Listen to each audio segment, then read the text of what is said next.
no face, no case. You feel me? You feel me?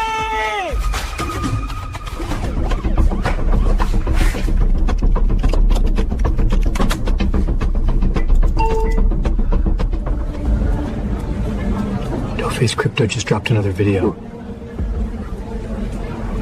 We're fucked. Who the hell is this guy?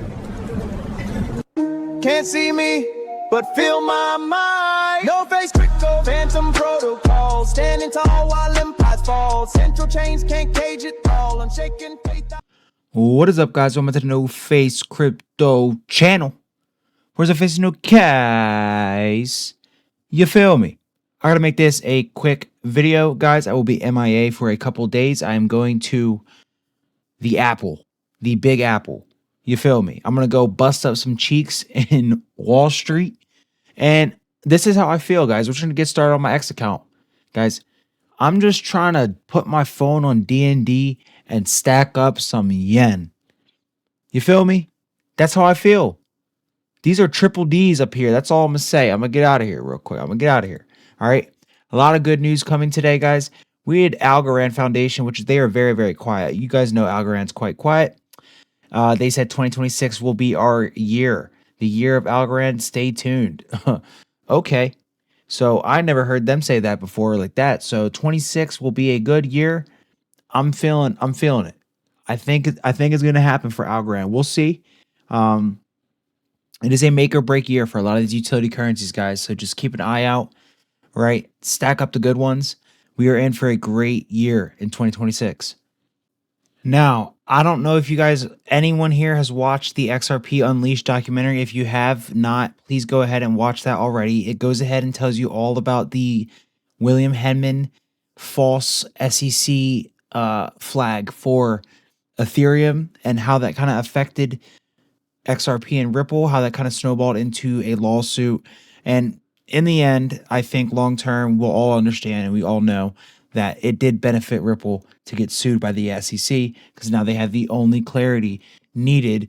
You guys know what I'm trying to say here.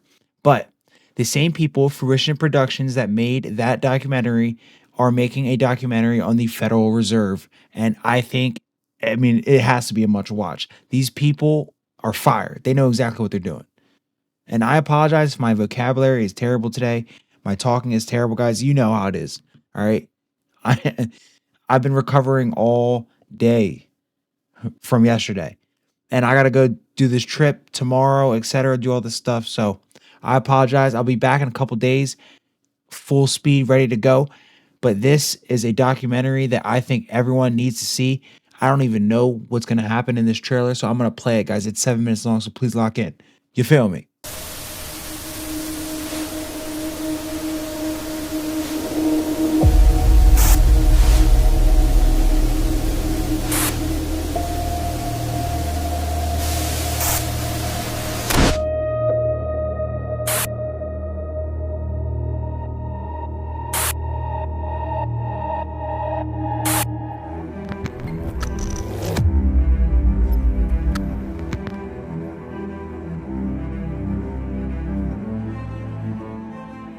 Only can say the reason I'm here probably is because a couple of my books were very successful to my amazement.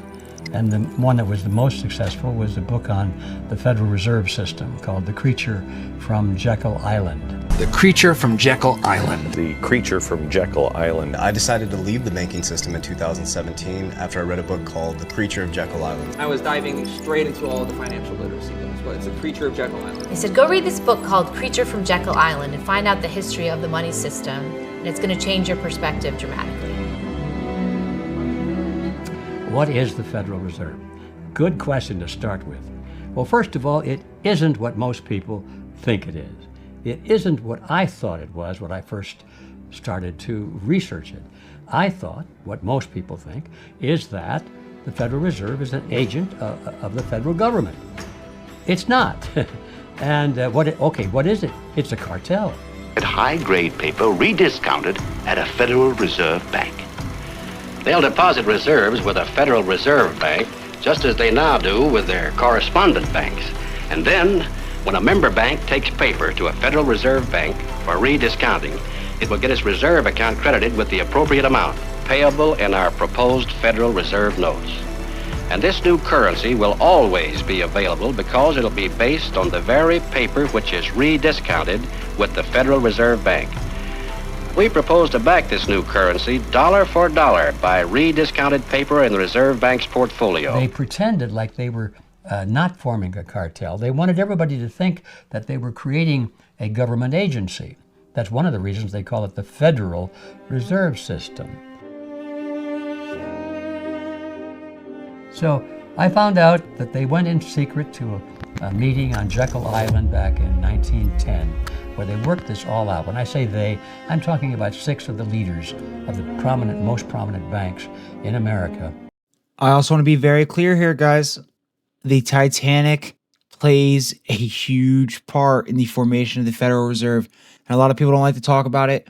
A lot of people ignore our history from over 100 years ago. Understand, guys, they literally sank the Titanic with the richest, most Federal Reserve opposing Americans on that boat, killed them, and then formed the Federal Reserve and have put us in a debt slavery system for the entirety of like all the last generations in this country. That is a fact. And honestly, it's affected the entire world too. It's not just America. They built a magnificent clubhouse, called it the Jekyll Island Clubhouse. The whole island was privately owned, and they built mansions down there. And so that's where they went to hold this meeting, where they got together secretly. Even when they got on the train to make the trip, they agreed to, on board the train in the private car of Senator Aldrich, they agreed not to talk to each other and address each other by their real names. They had code names in this private car on the train. Call me Ned. Code names only, gentlemen. No need to alert the press. So here are the 6 people that were on that train who created the Federal Reserve. Nelson Aldrich, he was the Republican whip in the Senate at that time. Okay, he was father-in-law to John D. Rockefeller Jr. The second guy was Abraham Piatt Andrew, who was Assistant Secretary to the U.S. Treasury. The third one was Frank A. Vanderlip, president of the National City Bank of New York, which was the most powerful of the banks at that time. Now, the fourth one was Henry P. Davison, who was a senior partner of the J.P. Morgan Company. The fifth one was Benjamin Strong, head of J.P. Morgan Bankers Trust Company. Paul Warburg. And just a quick reminder, guys, J.P. Morgan is the one who financed the Titanic. His father worked very closely with the Rockefellers themselves. He financed the Titanic, or with the Rothschilds themselves. Sorry, he financed that Titanic. Did not get on that Titanic. The Rothschilds did not insure the Titanic, and it just come on, guys. You're telling me 2 people? It's very obvious. Everyone knows what happened. Okay, J.P. Morgan, they played a big part in this. Now, J.P. Morgan also got bailed out by the U.S. government, I believe, in 2008, or, not too long ago, a few decades ago, guys. And they got bailed out. They will get bailed out every single time they fail because they are the ones who created the Federal Reserve. But perhaps the most important person in terms of as being a technician and structuring the Federal Reserve correctly, he was a partner in Kuhn Loeb and Company, and that was a representative of the Rothschild banking fraternity or institution. Meyer Rothschild, one of the great bankers of Europe, whose sons spread out and colonized a lot of different countries, said, "Permit me to issue and control the money of a nation, and I care not who makes its laws." These people represented directly in assets that they personally owned, or indirectly in assets that they controlled through being the executives of these large banking firms, 1/4 of the entire wealth of the world.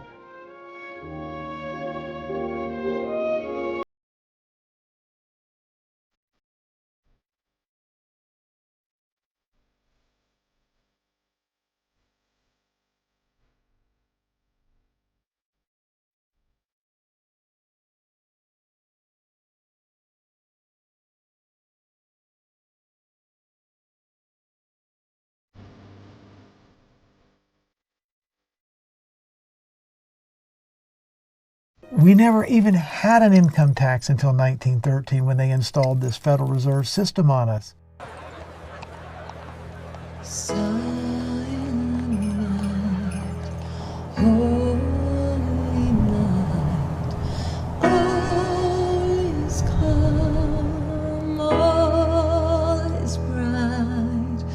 Round yon virgin mother and child, holy infant, so tender and mild. Bill is hereby passed into law. Sleep in heavenly peace. Sleep in heavenly peace. That's the scam that was pulled on us. They did it in the dark of night. They did it on, a secret island, concave in Jekyll Island in 1910. They got a law passed in the evening of December 23rd, 1913, when most of our congressmen and senators had gone home for Christmas, and they signed this thing called the Federal Reserve Act.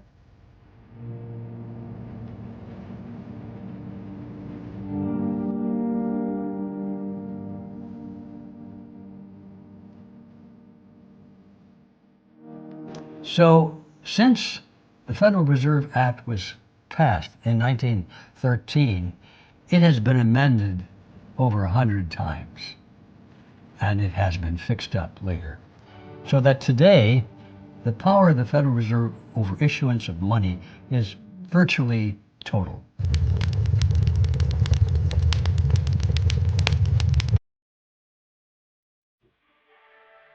But remember, guys, you can't disintermediate the banking system. You can't disintermediate the banking system. And that the banking industry is not exactly thrilled about this. The bank doesn't want competition because they've done a shitty job of serving their customers. I'm not locked in here with you. You're locked in here with me. Don't your clients want crypto exposure? No, I don't believe any client has sought out crypto exposure. Really? Yes. If we could tokenize a ETF, digitize that ETF, we could have investors who are just beginning to, invest in markets through, let's say, crypto.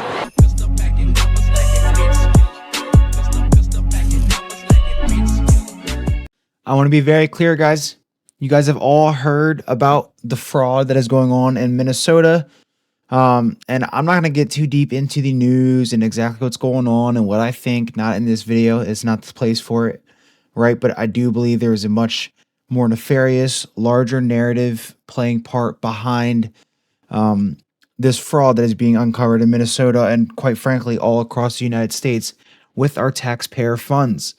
And so, honestly, guys, like the coming of age of crypto is really being able to track where our taxpayer dollars are going, right?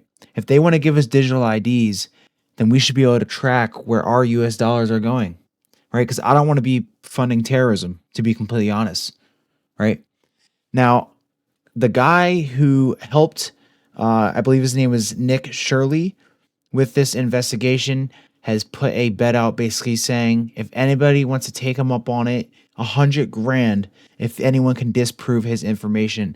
And this is coming at the point where a lot of mainstream media is trying to discredit this kid, Nick Shirley, and this gentleman. They are trying to discredit all types of stuff. And I find it disgusting. Absolutely disgusting. And so we're seeing the rise of real independent journalism coming back. We are seeing the rise of crypto start to really take over. And I want to make something very clear here. We knew about this Somali fraud and all this fraud, and it's not even about the Somalis. We knew about the fraud going on years ago. 4 years ago, this exact situation came up. But why now does the media want to talk about it, guys? Why does the media want to talk about it? Because in my opinion, there's one way to track the fraud. There's one way to actually stop this. And right now where you're seeing this all across the country, people are uncovering fraud. There's going to be anarchy or they are going to have to fix this. So what's one way to fix it? Blockchain. All right, I think we need to bring into question whether we should still be paying taxes or not, guys. Now, honestly, like the information's out there at this point. So when is anarchy going to happen? When am I not going to have to pay my taxes? That's what I really want to know here. Right? I could just not pay them. I'm going to be completely honest, but let me chill. All right? I am going to pay them this year, the IRS. If you're watching this, I am paying them this year, so you can chill out. All right? Look. Where is it here? CBS came out and said, I report to you. The new CBS Evening News launches on Monday, and our new anchor, Tony, is making a promise to viewers. You come first, not advertisers, not politicians, not corporate interest. I don't have to say how fucked up and stupid this is, guys. Right?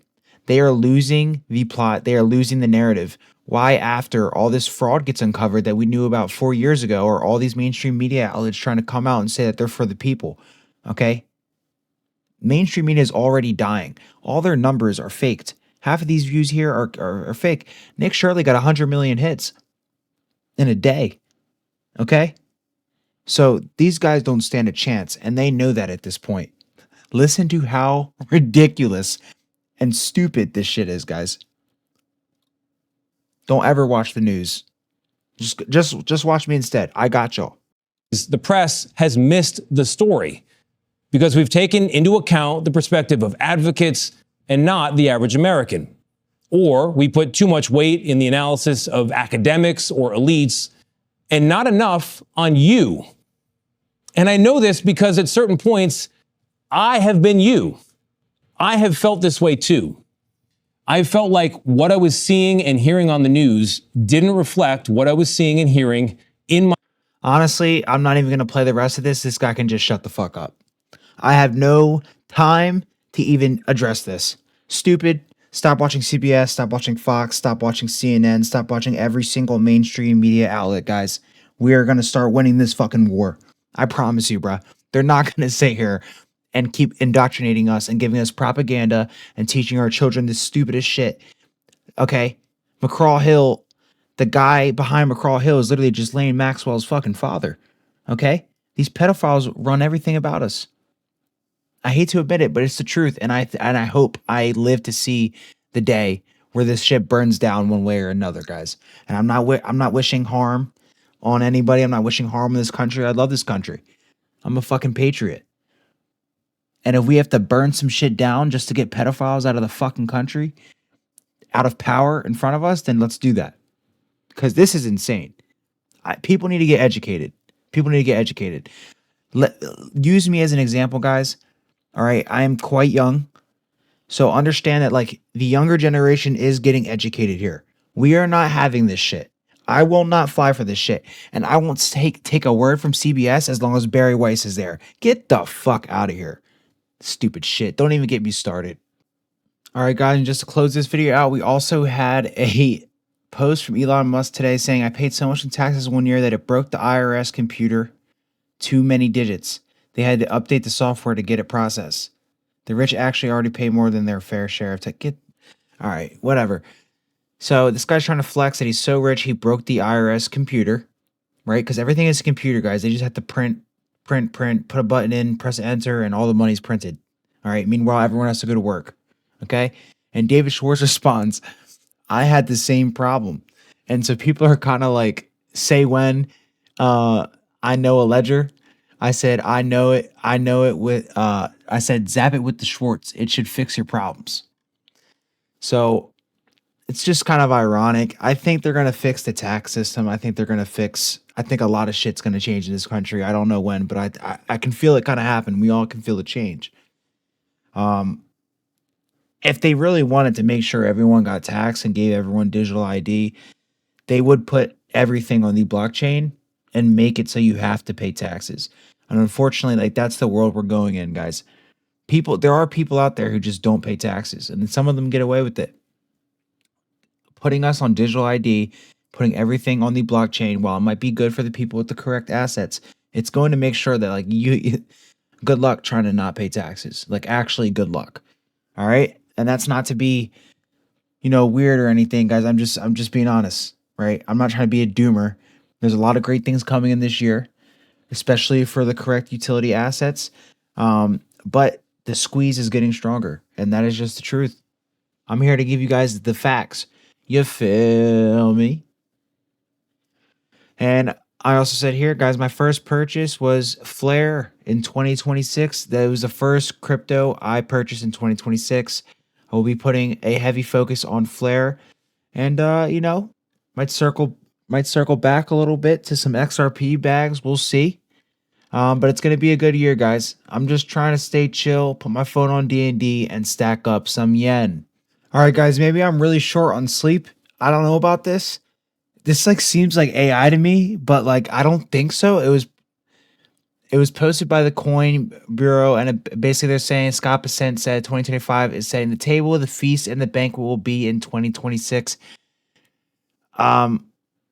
Although no one's saying it's AI in the comments, I'm not gonna lie though. I think this is AI, but we'll fuck around and play the clip anyway. Okay, we can pretend it's real because I do think the banquet will be in 2026. I think we're at the point of implementation. We're about to be implementing a lot of things. You guys saw JP Morgan literally partnered with Ripple the other day for like a netting solution, which is to reduce friction. Ripple is actively reducing friction, and JP Morgan is starting it, guys. So there's some big things coming in 2026. You just got to strap in. Now let's play this clip again. This might be AI. I don't know. I would categorize 2025. We had some important victories, some important policy announcements, some important movement. But as I've described it, 2025 was setting the table. And especially on the economy, I think the feast and the banquet's going to be in 2026. Feast and the banquet. Overall, I mean, inflation, the number ending the year for inflation was great, 2.7%. Mm-hmm. What's still out there is the Supreme Court weighing in on tariffs. What do you think about 2026? Well, the tariff announcement is certainly going to be. All right, that's the clip for you guys. I mean, look, AI or not, 2026 is going to be a good year, guys. You feel me? I'm going to go ahead and get out of here for today. I got a lot of shit to get to. I will see you guys back in a few days. I need to get some sleep. You feel me? I'm the cipher inside the system, encrypted rhythm, algorithmic wisdom. Bankers panic when I twist the prism, cause I decentralize the mechanism. Ledger lock, my code immaculate. Truth so sharp it decapitates. No fiat fate, lie emancipate. XRP flow, recalibrate. Invisible king with a digital throne. Phantom of finance, flesh and bone. I rise from data, self-made, self-known. Unshaken, I move in the zone. They manipulate, I meditate. They inflate, I innovate. They speculate, I educate. I'm the glitch they can't eliminate. Raw red crypto, masked in motion, riding the wave like quantum motion. XRP devotion, pure explosion. Phantom of finance, fully raw red crypto. Chain reaction, breaking control, pure satisfaction. No middleman, just interaction. Rebel of rhythm, blockchain faction. From Tokyo ticks to London trades. My name echoes in crypto raids. I'm the anomaly markets crave. Silhouetted in code, I misbehave. Monetary matrix, I override. Quantum ink where the truth can't hide. They kneel to debt, I walk with pride. No face crypto, decentralized guide. Every drop of fun, I distill the flame. Every smear campaign fuels the game. They'll remember the ghost, not the name. Cause legends don't chase, they claim. Oh, ledger ignite. Phantom in flight. Max so bright. Can't see me, but feel my mind. No face crypto, phantom protocol. Standing tall while empires fall. Central chains can't cage it all. Unshaken faith, I break the wall. No face crypto, though immortal. Through digital doors, I breach the portal. Untraceable force, transtemporal. Phantom of finance, suiting and racks. No face crypto. No banks, no borders, no masters. Just vision and velocity.